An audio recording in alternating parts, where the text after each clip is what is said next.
installing this isang glass and aluminum frontage isang coffee shop dito sa Lucena. So ito yung lalagyan natin ng frontage na glass.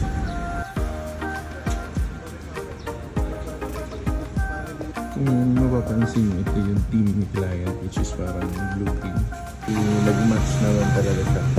Papakita ko sa inyo yung powder coating. Ito guys, yung ginamit natin yung powder coating.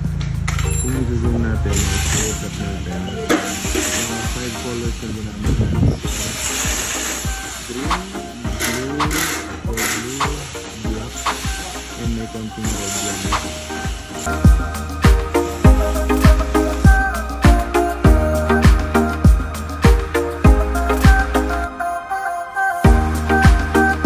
Yan, nakabit na namin lahat ng mga frame.